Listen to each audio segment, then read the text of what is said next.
गया बिहार राज्य का सबसे सिंबॉलिक शहर है। इसकी समुद्र तल से ऊंचाई 111 मीटर है। यहाँ पर मगधी, अंग्रेजी और हिंदी भाषाएं बोली जाती हैं। गया जिला इतिहास और संस्कृति के मामले में बिहार के दूसरे जिलों से काफ़ी ज़्यादा अलग है। बौद्ध धर्म का जन्मस्थान होने से लेकर हिंदू धर्म और जैन धर्म के साथ गहरा संबंध साझा करने तक गया ने न केवल बिहार की बल्कि पूरे भारत की धार्मिक और सांस्कृतिक पहचान को आकार देने में मदद की है। यह शहर भागलपुर से लगभग 230 किलोमीटर और पटना से 100 किलोमीटर दक्षिण में फाल्गु नदी के किनारे पर मौजूद है। भारत के महान महाकाव्य महाभारत और रामायण में उल्लेख मिलने से लेकर कई महान साम्राज्यों के उत्थान और पतन तक की कहानी को गया जिले ने देखा है। भारत के महान प्राचीन साम्राज्य शिशुनाग वंश, नंद वंश, मगध साम्राज्य, पाल साम्राज्य और मौर्य साम्राज्य ने गया को हजारों वर्षों तक अपना गढ़ बनाया था। उसके बाद मध्ययुगीन काल के दौरान मुस्लिम राजवंशों समेत कई राजवंशों ने गया पर शासन किया। उसमें स्पष्ट रूप से मुगल सबसे प्रभावी थे। दोस्तों, गया के इतिहास के बारे में कोई भी चर्चा गौतम बुद्ध और भगवान महावीर के बारे में बात किए बिना अधूरी होगी।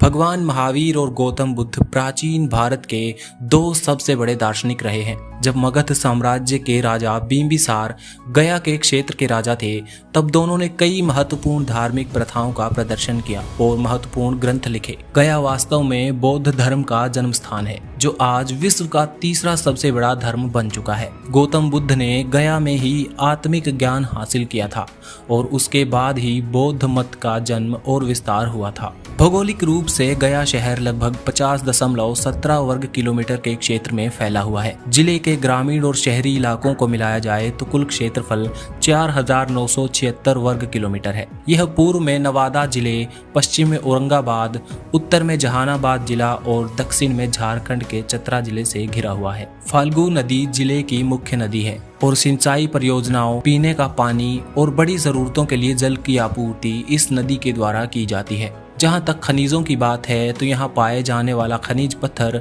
देश के विभिन्न हिस्सों में निर्माण कार्यों और सड़कों में उपयोग किया जाता है और गया जिले से निर्यात की जाने वाली वस्तुओं में सबसे महत्वपूर्ण आइटम है। गया की अर्थव्यवस्था पूरी तरह से कृषि पर आधारित है। आधी से अधिक आबादी का रोजगार और आजीविका अकेले खेती पर टिकी है, जबकि शेष आबादी अपनी आजीविका के लिए छोटी बड़ी इंडस्ट्रीज और सर्विस सेक्टर पर निर्भर है।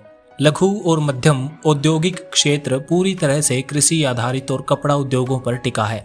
लेदर और केमिकल इंडस्ट्रीज भी गया में लोगों को रोजगार देती हैं। जहां तक सर्विस सेक्टर की बात है तो ये पूरी तरह से बैंकिंग, हॉस्पिटैलिटी और अनरेगुलेटेड रिटेल पर टिका है। गया का रेलवे स्टेशन इस शहर के लोगों के लिए ट्रांसपोर्टेशन का मुख्य जरिया है। यह जिले का मुख्य रेलवे स्टेशन है और गया को भारत के लगभग सभी महत्वपूर्ण शहरों से जोड़ता है। इसके अलावा गया में एक डोमेस्टिक एयरपोर्ट भी है, जो बोध गया मंदिर से लगभग 5 से 6 किलोमीटर की दूरी पर मौजूद है। ये एयरपोर्ट गया जिले को देश की राजधानी के साथ साथ मशहूर टूरिस्ट डेस्टिनेशंस और महत्वपूर्ण शहरों महानगरों से जोड़ता है। गया में ऑटो रिक्शा गया का सबसे लोकप्रिय ट्रांसपोर्ट है। धार्मिक स्थलों की बात करें तो गया एक कमाल की जगह है। हमारे देश के कुछ सबसे प्रमुख मंदिर और पवित्र स्थल बोध गया में मौजूद हैं, जो गया से बहुत दूर नहीं है।